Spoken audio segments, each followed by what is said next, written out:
মেঘালয়ত অসমৰ ব্যৱসায়িক প্ৰৱেশত বাধা দিয়াক লৈ উত্তেজনাই বিৰাজ কৰিছে। চুবুৰীয়া ৰাজ্যখনৰ পৰা ব্যৱসায়ীসকলক উভতাই পঠিওৱাত সৃষ্টি হৈছে প্ৰতিক্ৰিয়াৰ। মেঘালয়ৰ ভাইটবাৰীত এজন লোকক দুৰ্বৃত্তই প্ৰহাৰ কৰাৰ পিছতেই সীমান্তৱৰ্তী এলেকাত সংঘাতৰ সৃষ্টি হৈছে। মানকাছাৰৰ বহু ক্ষুদ্ৰ ব্যৱসায়ীক মেঘালয়ৰ পৰা উভতাই পঠোৱাত সমস্যাৰ সন্মুখীন হৈছে ব্যৱসায়ীসকল।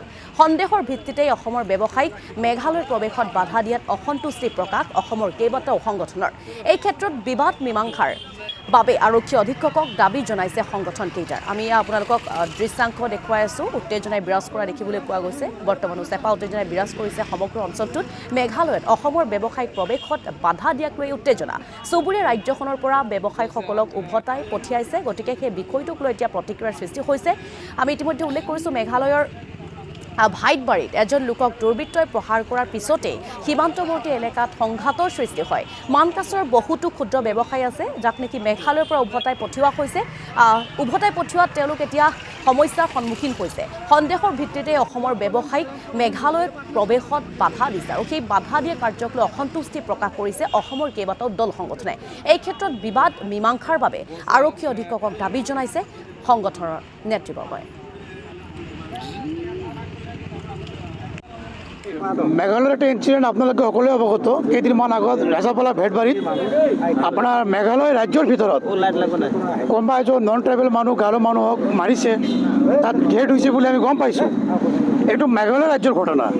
মেঘালয় ৰাজ্যৰ ঘটনা এইটো মেঘালয় চৰকাৰ বুজিব। মেঘালয় চৰকাৰ আমাৰ এন পি পি চৰকাৰ কৰ্ণাট শৰ্মা তেখেতে দোষীক শাস্তি দিয়ক, কাৰায়ত্ব কৰক, ইয়াত আমাৰ কোনো আপত্তি নাই। কিন্তু ঘটনা হ'ল আমাৰ অসম ৰাজ্যৰ দুখীয়া শ্ৰমিক যিকেইজন মেঘালয়ত গৈ আছে, মেঘালয়ত যোৱাৰ পিছত কিছুমান ঠাইত মেঘালয়ত প্ৰব্লেম হোৱা নাই আৰু কিছুমান ঠাইত মেঘালয়ত সমস্যাৰ সন্মুখীন হৈছে। যাৰ কাৰণে আজি আমি সংগঠনৰ ফালৰ পৰা আমাৰ দক্ষিণ আপাৰা মানকাছাৰ জিলা আৰক্ষী অধীক্ষকক লগ কৰিব আহিছিলোঁ। আমি চাউথ চলমাৰা এছ পিক লগ কৰিলোঁ। এছ পিক লগ কৰি কথাষাৰ অৱগত কৰিলোঁ। অৱগত কৰাৰ পিছত এছ পিয়ে আমাক জনালে এইখিনিৰ সমস্যা সমাধান কৰাৰ কাৰণে আমি আগৰ পৰাই লাগি আছোঁ। যিহেতু আপোনালোকে এইখিনি কথা নতুনকৈ আৰু আমাক জনালে, আমাৰ ইয়াত ডি চি আছে, এছ পি আছে, মেঘালয়ৰ ডি চি এছ পি আছে, আমি সকলোৱে মিলি একগোট হৈ এইখিনি সমস্যাৰ সমাধান অতি সোনকালে আমি কৰিম।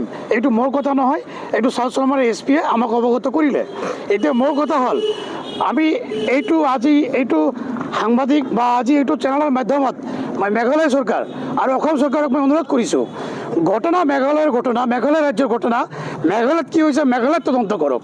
মেঘালয়ত তদন্ত নকৰি অসমৰ শ্ৰমিকৰ ওপৰত যদি এই ধৰণৰ হাৰাশাস্তি চলে, এই ধৰণৰ অন্যায় হয়, এয়া কিন্তু ঠিক নহ'ব।